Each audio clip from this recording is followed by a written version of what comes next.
ماشاءاللہ آپ حضرات کے سامنے قرآن مجید کی تلاوت بھی فرمائی اور نعت رسول مقبول صلی اللہ علیہ وسلم بھی پیش فرما رہے تھے۔ ہمارے گجرانوالہ کی عظیم شخصیت محترم جناب قاری ارشد محمود صفدر صاحب، ان کی کلام کے دوران ہمارے اسٹیج کی زینت بنے استاذ العلماء عظیم مذہبی سکالر حضرت مولانا مفتی محمد اعجاز صاحب اور استاذ العلماء حضرت مولانا قاری ناصر محمود صاحب اور حضرت مولانا ساجد محمود قاسمی صاحب، ہم تمام علماء کرام کو آج کی اس پروقار عظیم الشان کانفرنس میں خوش آمدید کہتے ہیں۔ اللہ تعالیٰ ان حضرات کا سایہ ہمارے سروں پہ اسی طرح قائم و دائم رکھے۔ اب میں بلا تاخیر دعوت دے رہا ہوں استاذ العلماء حضرت مولانا مفتی محمد اعجاز صاحب۔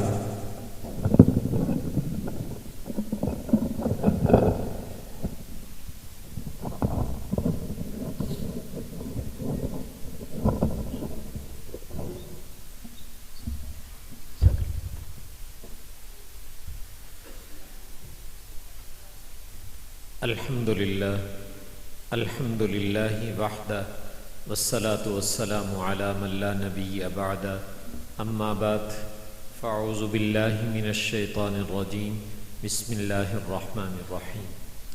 ان اللہ یأمر بالعدل والإحسان وإیتاء ذی القربى وینہی عن الفحشاء والمنکر والبغی یعظکم لعلکم تذکرون۔ وقال النبی صلی اللہ تعالی علیہ وآلہ وسلم اللہم الف بین قلوبنا واصلح ذات بیننا۔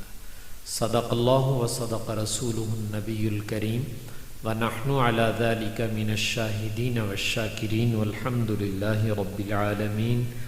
اللہم صل علی سیدنا محمد النبی الامی وعلی آلہ واصحابہ وسلم تسلیما۔ آج کی یہ تقریب ختم نبوت کے عنوان سے منعقد کی جا رہی ہے۔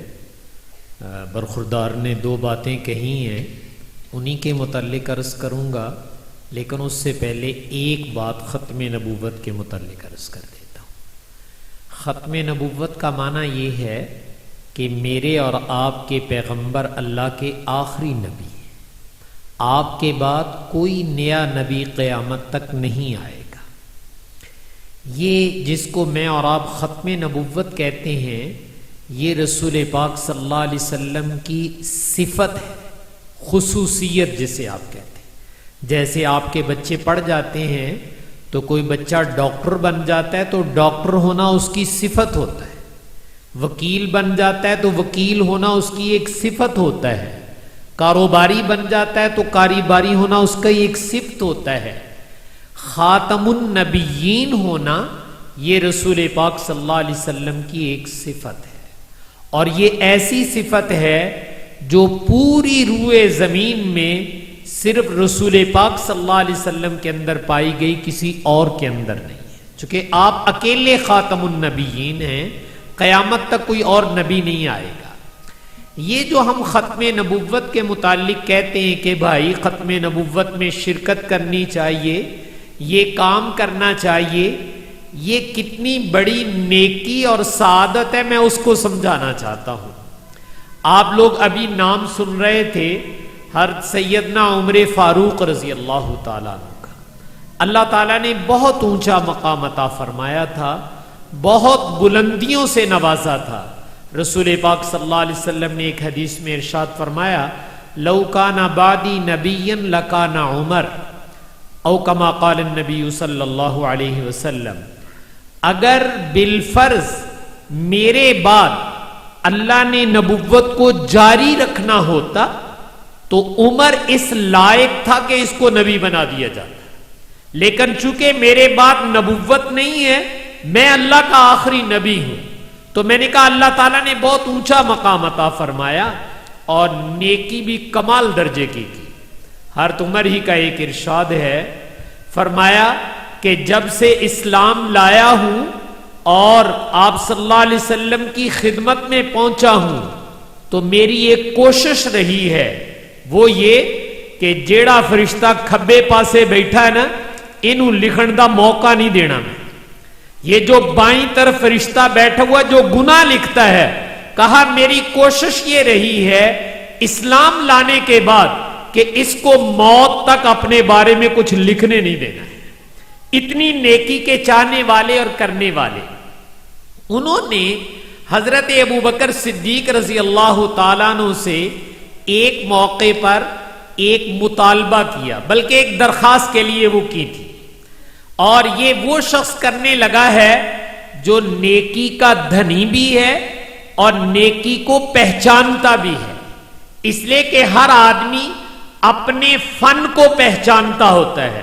آپ ذمہ دار ہیں، آپ زمین کو پہچانتے ہیں، کاشتکاری جانتے ہیں، چاولوں کی فصل کو آپ لوگ جانتے ہیں، چونکہ آپ ماہر فن ہیں، ہمیں کہیں گے تو ہمارے لیے سارا برابر ہی ہوگا، لیکن آپ اس کو بہت گہرائی سے جانتے ہیں۔ تو حضرت عمر جیسا شخص نیکی کو پہچاننے والا ہے کہ اونچی درجے کی نیکی کون سی ہے، قیمت کس کی زیادہ ہے، اللہ کو پسند کیا ہے، تو میں نے عرض کیا کہ حضرت عمر جیسا شخص اس کو پہچانتا ہے۔ تو حضرت عمر رضی اللہ تعالیٰ نے حضرت ابوبکر سے ایک موقع پر درخواست کی تھی کہ اپنی 2 نیکیاں مجھے دے دو۔ کتنی نیکیاں دے دو؟ 2 نیکیاں مجھے دے دو اور میری ساری زندگی کی نیکیاں آپ لے لیں، میری ساری زندگی کی نیکیاں آپ لے لیں، اپنی 2 نیکیاں مجھے دے دو۔ اب اس سے آپ اندازہ لگا لیں کہ وہ 2 نیکیاں کتنی بڑی ہوں گی کہ اپنی زندگی کی ساری نیکیاں دینے کے لیے تیار ہیں، اور ادھر سے مانگا کیا جا رہا ہے کہ 2 نیکیاں مجھے دے دو، میرے سے ساری زندگی کی نیکیاں لے لو۔ حالانکہ اللہ تعالیٰ نے اتنی نیکیاں عطا فرمائی تھی۔ ایک دفعہ حضرت عائشہ رضی اللہ تعالیٰ عنہ تشریف فرما تھی تو آپ نے رسول اکرم صلی اللہ علیہ وسلم سے آسمان کی طرف دیکھ کر کہا، یا رسول اللہ، یہ جتنے ستارے نکلے ہوئے ہیں ان کے برابر بھی کسی کی نیکیاں ہیں؟ تو آپ نے فرمایا ہاں، عمر کی نیکیاں اس کے برابر ہیں، اتنی نیکیاں کی ہیں۔ یہ جو آج سودا کیا جانے لگا ہے، ہر آدمی سودا نفع کے لیے کرتا ہے، نقصان کے لیے کوئی بھی نہیں کرتا، یاد رکھنا، چاہے نیکیوں کا سودا ہو چاہے دنیا کا سودا ہو۔ تو عمر تو نیکیوں کے سوداگر ہیں، نیکی کو پہچانتے ہیں۔ تو انہوں نے 2 نیکیاں جو مانگی تھی، ایک نیکی ذات نبوت کے متعلق تھی اور ایک نیکی صفات نبوت کے متعلق تھی۔ ایک عرض کیا کہ جب آپ رسول پاک صلی اللہ علیہ وسلم کو لے کر غار ثور میں گئے ہیں اور وہاں جا کر آپ حضور کے ساتھ ٹھہرے ہیں اور 3 دن تک وہاں اندر رہے ہیں، تو یہ جو نیکی آپ نے حضور کے ساتھ غار ثور میں کی، جس میں آپ صلی اللہ علیہ وسلم کی ذات اقدس کی حفاظت تھی، اس لیے کہ اپنی چادر پھاڑ کے سوراخ بند کیے ہیں، ایک سوراخ رہ گیا، اپنی ایڑی اس پہ رکھی ہے، اور جس وقت دشمن دروازے پہ پہنچا ہے تو عرض کیا، یا رسول اللہ، دشمن تو باہر آ گیا، اگر اس نے جھک کے دیکھ لیا تو یہ ہمیں پکڑ لے گا۔ یہاں اپنے پکڑے جانے کا ڈر نہیں تھا، اصل ڈر رسول پاک صلی اللہ علیہ وسلم کا تھا۔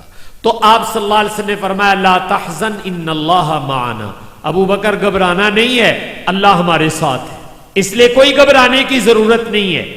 یہاں غار ثور میں حضرت ابو بکر نے میرے نبی کی ذات کی پہرے داری کی، چوکی داری کی، ان کی ذات کی حفاظت کی، اور یہ نیکی کے ذات نبوت کی کوئی چوکی داری کرے، پہرے داری کرے، یہ اس کائنات میں سب سے بڑی نیکی ہے۔ اس لیے کہا کہ ابو بکر ایک نیکی تو یہ دے دو، اور دوسری نیکی کون سی مانگی؟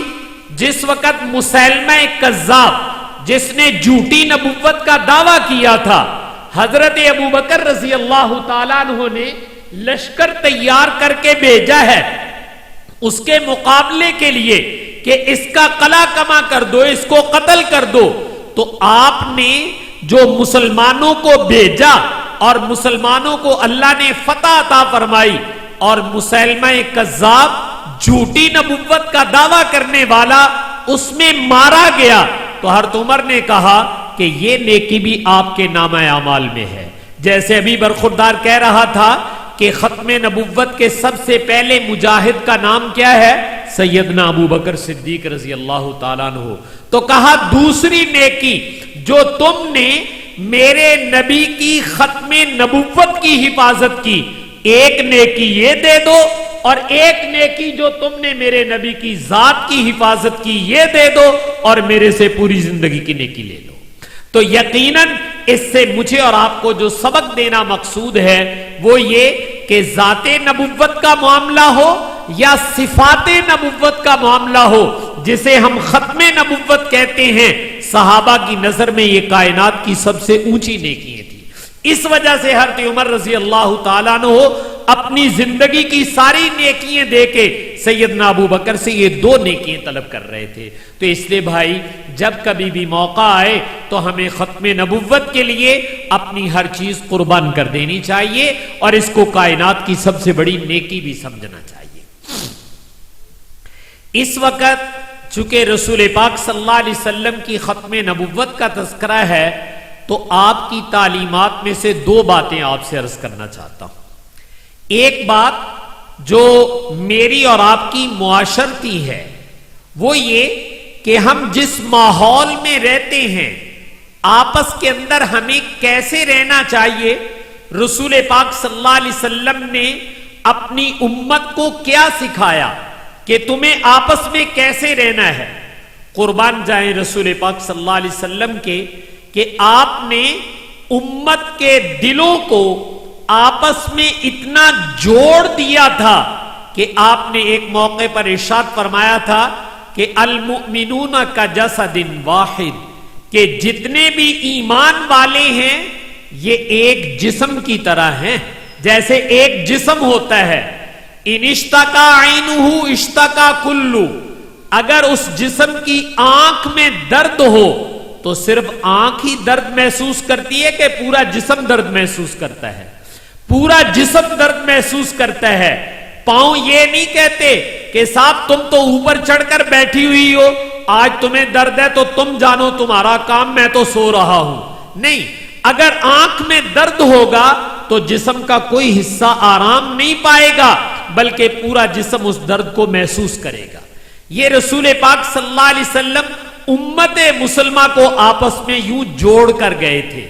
اللہ تعالیٰ کرے کہ آج بھی امت مسلمہ اسی روش پر آ جائے کہ امت مسلمہ کے دل وہ آپس میں ایسے مل جائیں کہ کسی ایک فرد کو بھی تکلیف پہنچے تو اس کی تکلیف پورا معاشرہ، پوری سوسائٹی، پورا ماحول اس کو محسوس کرنا چاہیے کہ ہمارے بھائی کو یہ تکلیف ہو رہی ہے.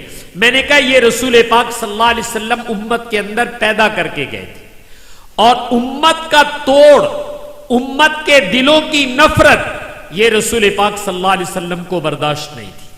میں پہلے ایک مسئلہ سنا دیتا ہوں، اس سے آپ کو پتہ چل جائے گا. ہمارے ہاں ایک مسئلہ ہے، اسے ہم صلاۃ الخوف کہتے ہیں. اگر دشمن کے ساتھ لڑائی ہو رہی ہو میدان جنگ میں تو نماز تو وہاں بھی پڑھنی پڑتی ہے، نماز کی معافی وہاں نہیں ہے. وہاں جو نماز کا طریقہ ہے وہ یہ کہ رسول پاک صلی اللہ علیہ وسلم پہلے فوج کے ایک حصے کو اگر مسافر ہیں تو 1 رکعت اور اگر مقیم ہے تو 2 رکعتیں پڑھا دیتے، اور اس کے بعد یہ لوگ دشمن کے سامنے چلے جاتے اور باقی لوگ آپ کے پیچھے آ جاتے اور پھر 1 رکعت یا 2 رکعتیں آپ ان کو پڑھا دیتے. اب آپ اندازہ لگائیں نماز میں چلنا پھرنا جائز نہیں ہے، لیکن یہاں اللہ تعالیٰ نے اجازت دے دی کہ 2 رکعتیں پڑھ کے تم دشمن کے سامنے چلے جاؤ اور ہتھیار اٹھا لو، تہاڈی نماز نہیں ٹوٹن لگی، نماز تہاڈی پکی ہے. اور دوسروں سے کہا تم آ جاؤ اور آ کر پیچھے نماز پڑھو، وہ پیچھے آ کے نماز پڑھ رہے ہیں. یہ نماز بھی ہو رہی ہے، نماز میں چلت پھرت بھی ہو رہی ہے، نماز میں اسلحہ بھی اٹھایا جا رہا ہے. ایسے کیوں نہیں کر لیا کہ ایک امام کو کہتے بھی ادھی فوج نو تو نماز پڑھا دے، اے فارغ ہو کے ادھر چلے جان، پھر دوسرا امام آ جائے، باقی ادھی فوج نو دوسرا امام نماز پڑھا دے وے۔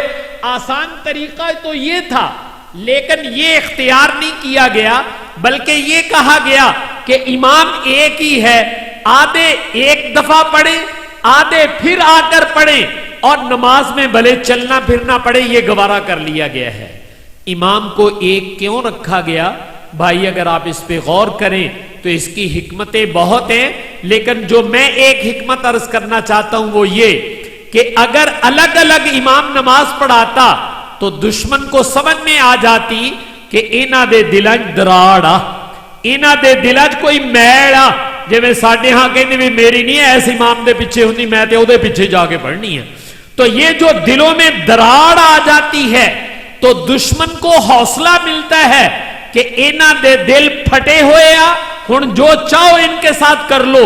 تو اللہ تعالیٰ نے یہ بتانے کے لیے کہ مسلمانوں کے دلوں میں پھٹن نہیں ہوتی ہے، نماز میں چلنا پھرنا، اسلحہ اٹھانے کی اجازت تو دے دی، لیکن دو امام مقرر نہیں کیے، کہا ایک ہی کے پیچھے تمہیں نماز آ کر ادا کرنی چاہیے۔ یہ ہے امت مسلمہ کا آپس میں اتفاق اور اتحاد۔ تو میں نے کہا یہ رسول پاک صلی اللہ علیہ وسلم امت میں پیدا کر کے گئے تھے، آج جس میں کمی نظر آ رہی ہے بحیثیت امت، وہ تو اللہ تعالیٰ کرے ہمارے اندر پیدا ہو جائے، لیکن بھائی آغاز تو شروع سے کرنا چاہیے، اپنے گھر سے کرنا چاہیے، اپنے خاندان اور بہن بھائیوں سے کرنا چاہیے۔ یہ رسول پاک صلی اللہ علیہ وسلم کے قربان جائیں، آپ نے ایک حدیث میں ارشاد فرمایا تمہیں ایسا عمل نہ بتلاؤں جو تمہارے روزہ، نماز، صدقہ، آپ نے تینوں چیزوں کا نام لیا کہ تمہارے روزہ، تمہارے نماز اور تمہارے صدقہ ان تینوں سے افضل ہے، ان سے بڑھ کر ہے۔ صحابہ اکرام نے عرض کیا یا رسول اللہ وہ کون سا عمل ہے جو اللہ کو ہماری نماز سے بھی زیادہ پسند آتا ہے، ہمارے روزے اور صدقے سے بھی اللہ تعالیٰ کو زیادہ پسند آتا ہے؟ تو آپ نے ارشاد فرمایا اصلاح ذات البین، مسلمانوں کے آپس میں خوشگوار تعلقات، مسلمانوں کے آپس میں محبت والے تعلقات، مسلمانوں کے دلوں کا جڑا ہوا ہونا، یہ ایسا عمل ہے کہ ہم نمازیں پڑھیں، ہم روزے رکھیں، ہم صدقے دیں، وہ بھی اللہ کو پسند آتے، ان کا انکار نہیں، لیکن مسلمانوں کے آپس کے دل جڑ جائیں اور آپس کے خوشگوار اور محبت والے تعلق ہو، یہ چیز میرے اللہ کو میری نماز سے بھی زیادہ پسند آتی ہے۔ تو آج بھائی ذرا غور تو کیجئے، اسی مسیطے بھی آئی رکھی دا ہے تے دلاج کوڑ بھی پریا ہویا ہوندا ہے، مسیطے بھی کئی نمازی ایک دوسرے نو ویکھ کے راضی نہیں، سلام کر کے راضی نہیں، کیا بھی دل دے وچ میل آیا ہویا، دل چ کوڑ پریا ہویا ہے۔ تو اللہ تعالیٰ کہتے ہیں یہ کام تے ماڑا ہے بھائی، جے ساڈے گھر آنا ہے تے پھر دل صاف کر کے آیا کرو، آ دلاں چ میل بھر کے ساڈے گھر نہ آیا کرو۔ تو میں عرض یہ کر رہا تھا کہ مسلمانوں کے آپس کے خوشگوار تعلقات، محبت کے تعلقات، رواداری کے تعلقات، اس کو رسول پاک صلی اللہ علیہ وسلم نے فرمایا تھا اصلاح ذات البین، کہ تمہارے آپس کے یہ جو تعلقات ہیں محبت والے، رواداری والے، یہ اللہ تعالیٰ کو تمہاری نماز، تمہارے روزے اور تمہارے صدقے سے بھی زیادہ پسند آتے ہیں۔ تو کیا خیال ہے بھائی یہ نیکی اختیار کر سکتے ہو؟ کرنی چاہیے کہ نہیں کرنی چاہیے؟ اے بھی آپا مسیطوں ہی سکھنی ہے، اسی سمجھنے بھی صرف مسیطے نماز پڑھنا ہم نے باہور کوئی کم نہیں ہے گا، نہیں، نماز بھی ہم پڑھنے آئیں گے اور یہاں سے یہ چیز بھی سیکھ کر جائیں گے کہ ہمارے آپس کے تعلقات کیسے ہونے چاہیے۔ اور جو صورتحال ہماری چل رہی میں اس کے متعلق بھی عرض کر دیتا ہوں، وہ یہ کہ خدا نہ خواستہ اگر آپس میں ناگفتہ بے، آپس کے اندر کشاکشی، جنہوں آپا لڑائی جھگڑا کہہ دینے ہیں، دلانت بغض تے کینہ کہہ دینے ہیں، اگر اس طرح کے تعلقات ہیں تو آپ نے اس کے متعلق بھی ایک بات ارشاد فرمائی۔ آپ نے فرمایا کہ تمہارے آپس کے ناگفتہ بے تعلقات، آپس کی لڑائی اور کشاکشی، اس کا اثر بتلا دوں کیا پڑتا ہے؟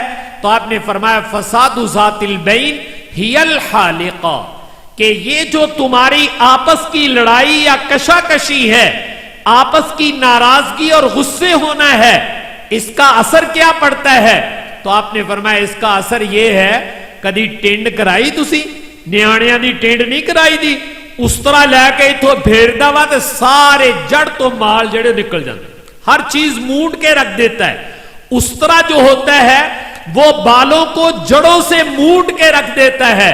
آپ نے فرمایا تمہاری آپس کی لڑائی اور کشاکشی تمہارے دین کو جڑ سے مونڈ کے رکھ دے گی، تمہارے دین کو کیا کر دے گی؟ جڑوں وڈ کے رکھ دے گی۔ بھائی آپ نمازیں پڑھتے ہیں، آپ روزے رکھتے ہو، صدقہ بھی دیتے ہو، قرآن شریف بھی پڑھتے ہو اور نیک اعمال بھی کرتے ہو، لیکن دل میں دوسرے رشتہ دار کا بغض بھرا ہوا ہے، دل میں کسی سے دشمنی بھری ہوئی ہے، دل میں عداوت ہے، آپس میں کشاکشی ہے، ویکھ کے راضی نہیں دوسرے نو، تو یاد رکھیے گا ایک طرف سے تو میں اور آپ نیک اعمال کرتے ہیں، دوسرے پاسے اس طرح لے کے جڑ تو مونڈتے بھی جاتے ہیں۔ تو بھائی ادھر سے نیکیاں کرتے ہو اور ادھر سے ان کو جڑ سے اکھیڑ رہے ہو، تو جس نیکی کو آپ جڑ سے اکھیڑ دیں گے وہ قیامت میں میرے اور آپ کے کام نہیں آ سکتی، پھر قیامت میں تو وہی کام آئے گی جو باقی رہے گی۔ تو آپ نے دونوں باتوں کو ارشاد فرمایا کہ آپس کے اختلافات اور لڑائی جھگڑے یہ تمہارے جتنے نیک اعمال ہیں ان کو جڑ سے مونڈ کے رکھ دیتا ہے، بالکل ختم کر دیتا ہے، اور تمہارے آپس کے محبت کے تعلقات اللہ تعالیٰ کو تمہاری نماز، روزے اور صدقے سے بھی زیادہ پسند آتے ہیں۔ اس لیے میں نے عرض کیا ہے بھائی نماز بھی سیکھو، روزہ بھی سیکھو، صدقہ، حج، زکوٰۃ بھی سیکھو، لیکن اس کے ساتھ آپس میں رہنا بھی سیکھو کہ آپس میں کیسے رہا جاتا ہے، محبتیں اور مودتیں کیسی ہوتی ہیں، ایک دوسرے کے لیے جان قربان کرنا کیسا ہوتا ہے۔ یہ صحابہ اکرام سے پوچھیں، قربان جائیں ان لوگوں کے کہ انہوں نے کتنی قربانی دی۔ میں ایک واقعہ عرض کر دیتا ہوں۔ رسول پاک صلی اللہ علیہ وسلم جب مدینہ طیبہ گئے تھے تو مدینے میں رہنے والے یہ انصار تھے، اور جو مکہ سے گئے تھے یہ مہاجر تھے، تو انصار کے ساتھ مہاجرین کو ملا دیا گیا، اور مہاجر بچارے ذمہ دارا کرنا نہیں جانتے سے، انصار ذمہ دار لوگ تھے، تو وہ کیا کرتے؟ خود ہی کاشت کرتے، اور کاشت کر کے آدھی فصل خود رکھ لیتے اور آدھی اپنے بھائیوں کو دے دیتے۔ یہ قربانی ہوتی چلی گئی۔ ایک وقت آیا کہ خیبر فتح ہو گیا، اس کے قریب اور بھی علاقے فتح ہو گئے، تو رسول پاک صلی اللہ علیہ وسلم نے انصار کو بلایا ایک دن، جو مدینے کے رہنے والے، کہا کہ بھئی تسی ساڈے تے بڑا احسان کیتا، سانو مکان دیتے، روٹی دیتی، ہر شے دیتی، ونڈ کے ادو اد ساڈے نال کیتا، تو ہم چاہتے ہیں ہم تمہارے احسانات کا بدلہ دیں۔ اللہ تعالیٰ نے یہ زمینیں فتح کروا دی ہیں، باغات ہیں، اے باغ تے مربے اسی تواڈے نال لانا چاہنے، تواڈے احسان دا بدلہ دینا چاہنے۔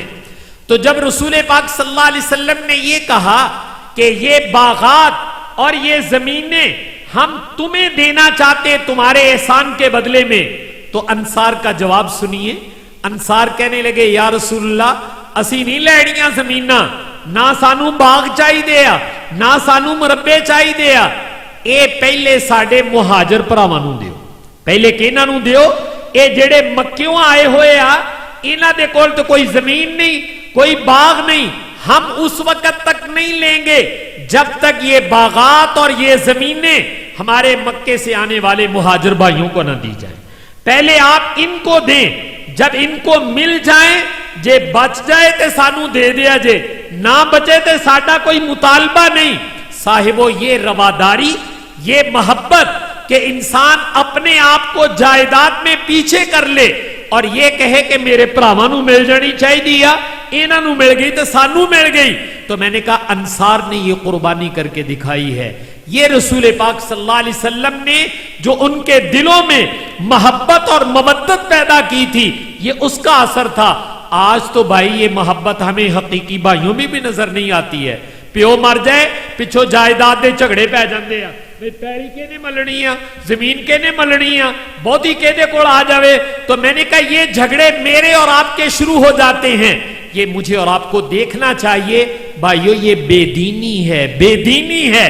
صرف نماز کا نام دین نہیں ہے، نماز بھی دین کا ایک حصہ ہے، اور اپنے خاندان اور رشتہ داروں کے ساتھ اچھے تعلقات یہ دین کا نماز سے بھی بڑا حصہ ہے۔ اس سے اللہ تعالیٰ نماز سے بھی زیادہ خوش ہوتے ہیں۔ تو یہ چیز بھی ہم نے اپنی مساجد سے سیکھنی ہے، اور رسول پاک صلی اللہ علیہ وسلم یہ سکھا کر گئے ہیں، یاد رکھیے گا۔ چلیں اس پر ایک حدیث سنا دیتا ہوں۔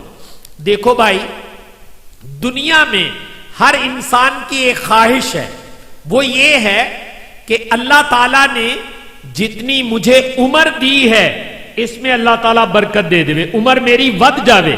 ہر آدمی لمبی عمر چاہتا ہے، اور اس کے لیے دوائیاں بھی کھاتا، کشتے بھی کھاندا، روٹیاں بھی کھاندا ہے بھائی تاکہ میری عمر بہت ہی ہو جاوے۔ اسی طرح ہر انسان کی خواہش ہے کہ میرا رزق بھی ود جاوے، اللہ تعالیٰ نے جنہ دتا ہویا انہ نہ رہے بلکہ اور زیادہ ہو جائے، میری آمدن، میرا رزق، میرا مال و دولت یہ بھی بڑھنا چاہیے۔ یہ دو خواہشیں ہر انسان کے اندر ہیں۔ تو میرے اور آپ کے محبوب صلی اللہ علیہ وسلم نے فرمایا اگر تم اپنی یہ دو خواہشیں پوری کرنا چاہتے ہو کہ تہاڈی عمر بھی ود جاوے، تہاڈا رزق بھی ود جاوے، رزق بھی بہتا ہو جاوے، عمر بھی بہتی ہو جاوے، تو اس کا طریقہ تمہارے نبی بتاتے ہیں۔ تو آپ نے فرمایا اس کا طریقہ یہ ہے کہ تم اپنے رشتہ داروں کے ساتھ اچھا سلوک کیا کرو، اپنے رشتہ داروں کے ساتھ صلہ رحمی کیا کرو، اپنے رشتہ داروں کے ساتھ غمخواری کیا کرو، ان کے کام آؤ، ان کی ضروریات کو پورا کرو۔ جو اپنے رشتہ داروں کے ساتھ اچھا رویہ رکھے گا، ان کی ضروریات کو پورا کرے گا، بھلے وہ کچھ بھی کہیں لیکن یہ ان کے ساتھ اچھا رویہ رکھے گا، تو اللہ کے نبی کہتے میں گارنٹی دیتا ہوں اللہ اچھا رویہ رکھنے والے کی عمر بھی بڑھا دے گا، رزق بھی بڑھا دے گا۔ تو بھائی اگر آپ اپنی عمر اور رزق بڑھانا چاہتے ہیں تو اس کا طریقہ یہ ہے کہ ہم اپنے رشتہ داروں کے ساتھ اچھا رویہ رکھیں۔ اور بالخصوص آپ سے مطالبہ اس لیے کر رہا ہوں کہ میں اور آپ تو مسجد میں آتے ہیں تے جیڑا مسیتے آوے وہ باہر جا کے پھر وہی کام کرے جڑے باہر والے کر دے آ، وہ کہن گے مسیتے جانا فرق تے کوئی نہیں پیندا، اسی باہر رہ کے بھی یہی پٹھے کرتوت کر دے ہاں، اے مسیتوں نماز پڑھ کے آگے بھی یہی کام کرتا ہے۔ تو ہم چاہتے کہ نہیں، جب میں اور آپ مسجد میں آئیں تو مسجد میں آنا صرف نماز پڑھنے کے لیے نہ ہو، بلکہ مسجد میں آنے کے بعد میرے اور آپ کے رویے، میرا اور آپ کا بیہیویئر، میری اور آپ کی عادات بدل جانی چاہیے۔ تو اس لیے بھائی اپنے خاندانوں میں محبتیں، مودتیں یہ پیدا کرو، رواداری پیدا کرو، ایک دوسرے کے کام آؤ۔ اچھا جو آڑے آتی ہے چیز وہ میں عرض کر دیتا ہوں۔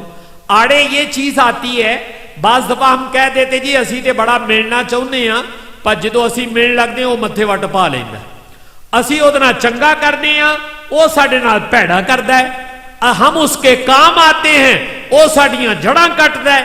تو یقیناً جب اس طرح کا رویہ دوسری طرف سے آتا ہے تو انسان کی دل شکنی ہوتی ہے، انسان دل برداشتہ ہوتا ہے، اور ہم یہ کہہ کر سائڈ پہ ہو جاتے ہیں اسی یہ دنال نہیں چل سکتے جی یہ بندہ ٹھیک نہیں ہے گا، اے ساڑیاں جڑاں کٹدا ساڑے بارے چ آ کہندا ہے۔ قربان جائے نبی پاک صلی اللہ علیہ وسلم کے، آپ نے اس کے متعلق فرمایا کہ صلہ رحمی کس کو کہتے ہیں؟ تو آپ نے فرمایا صلہ رحمی اس کا نام نہیں ہے کہ کوئی تمہیں جی کہے تو تسی بھی اگوں بھر کے کہو جی، اے تے جی دا نا جی ہو گیا، یہ کوئی صلہ رحمی نہیں ہے۔ آپ نے فرمایا اصل صلہ رحمی یہ ہے کہ جب تمہارا کوئی رشتہ دار تمہارے ساتھ قطع تعلقی کرے، تمہیں نقصان پہنچائے، تمہارے ساتھ اس کا رویہ اچھا نہ ہو، تم پھر بھی اس کے ساتھ رویہ اچھا رکھو، اس کو اصل صلہ رحمی کہتے ہیں۔ تو بھائی وہ اپنا جو کر رہا ہے اس کا بدلہ اس کو ملے گا، تم اگر اچھا رویہ رکھو گے تو اللہ تمہارے رزق میں اور تمہاری عمر میں بھی برکت کر دے گا۔ تو اس لیے ہم چاہتے ہیں کہ یہ جو مجالس ہیں ان میں ہم کچھ سیکھنے کے لیے آتے ہیں۔ بڑی معذرت سے کہنے لگا ہوں، یہ کوئی کنا دا چسکا لینڈ نہیں آپ ہے بھائی اتنے کوئی مولویاں دا میلہ لگا ہوا ہے چلو سونا آئیے، نہیں، ہم کوئی سبق لینے کے لیے آئے ہیں۔ تو میں وہ سبق آپ سے عرض کرنا چاہتا ہوں وہ سبق یہ ہے کہ مسلمانوں کے آپس کے تعلقات کیسے ہونے چاہیے، محبتوں والے، خوشگوار۔ اگر دوسری طرف سے کوئی بات خلاف طبیعت بھی پیش آ جائے تو خندہ پیشانی سے برداشت کر کے پھر بھی آپ اچھا رویہ رکھیں گے تو اللہ تعالیٰ آپ کے رزق کو بھی بڑھا دے گا اور اللہ آپ کی عمر میں بھی اضافہ کر دے گا۔ اس لیے آج کا سبق تو بھائی یہ ہے کہ ہم انشاءاللہ اپنی عادتوں کو اچھا کریں گے، ہم اپنے تعلقات کو اچھا کریں گے اور خلاف طبیعت باتوں کو اللہ تعالیٰ کی رضا جوئی کے لیے برداشت کریں گے۔ اور جیسے سردیوں کے موسم میں آپ صبح صبح اٹھ کے آتے ہیں، تہجد بھی پڑھتے ہیں، ٹھنڈے پانی سے وضو کرتے ہو، بھائی اللہ تعالیٰ بڑا راضی ہوندا ہے تے جیڑا اللہ تہجد پڑھن نہ راضی ہوندا وا او مسلماناں نہ اچھے تعلقات ورتیے ادھر او اللہ ات تو بھی بہتا راضی ہوندا ہے۔ تو اس لیے اگر آپ نے اچھے تعلقات رکھنے ہیں، کوئی دنیا کا لالچ نہیں ہونا چاہیے، لالچ صرف یہ کہ میرا اللہ میرے سے راضی ہونا چاہیے۔ تو اس لیے بھائی اپنے تعلقات کو اچھے کرو۔ اس کے ساتھ ایک بات کہہ کر اپنی بات ختم کر دیتا ہوں۔ دوسری چیز اسے میں اور آپ حیا کہتے ہیں، شرم جنوں تسی کہندے ہو نا، حیا۔ آپ نے ارشاد فرمایا ایمان اور حیا، ایمان اور شرم و حیا یہ جڑویں بہن بھرا وا، جب ان میں سے ایک آتا ہے تو دوسرا بھی آ جاتا ہے، اور جب ایک چلا جاتا ہے تو دوسرا بھی چلا جاتا ہے۔ اس لیے ہمارے ماحول میں شرم و حیا یہ بہت غالب ہونا چاہیے، اس لیے کہ بھائی شرم و حیا یہ مسلمان نہیں، یہ انسان کا زیور ہے، اور جس کے اندر سے شرم و حیا ختم ہو جائے وہ جانور ہوتا ہے۔ وہ کیا ہوتا ہے؟ جانور۔ دیکھیں آپ کے بچے بھی واش روم میں جاتے ہیں، پیشاب کرنا ہوئے تو اسی کہنے پتر اتھے اندر چلا جا، اتھے لوگ کے پیشاب کریدا ہے، تے جیڑیاں تسی مجھاں گاواں کھوتے گھوڑے رکھے ہوئے آ وہ سارے دے سامنے پیشاب کر لیندے کہ لوگ کے کر دے وہ بھی پیشاب، وہ تو سب کے سامنے کرتے ہیں۔ ان کے اندر شرم و حیا نہیں ہے۔ اس لیے یاد رکھنا، جس معاشرے سوسائٹی ماحول میں شرم و حیا ختم ہو جاتا ہے وہ معاشرہ دیکھنے کو انسان ہے لیکن اندر سے وہ جانور بن چکا ہے، اور جس معاشرے میں شرم و حیا ہے یہ اصل انسانی معاشرہ ہے۔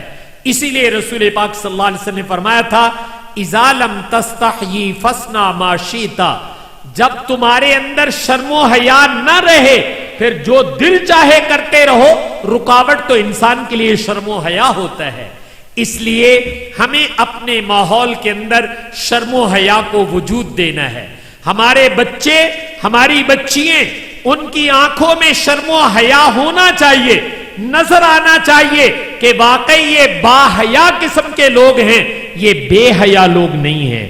تو میں نے کہا اپنے ماحول اور سوسائٹی میں شرم و حیا کو برقرار رکھنا یہ بہت ضروری ہے، اور یہ ایمان کی علامت ہے۔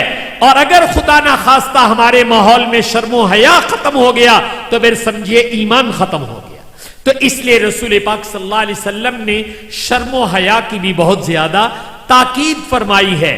تو ہم اپنے گھروں میں اپنے بچوں کو، اپنی بیٹیوں کو اس بات کی تعلیم دے کہ بیٹا شرم و حیا کا دامن کبھی نہیں چھوڑنا، اس لیے کہ یہ تو ہمارا زیور ہے۔ اگر ہم نے شرم و حیا اتار دیا تو پھر ہمارے اور جانور کے درمیان کوئی فرق نہیں ہوگا۔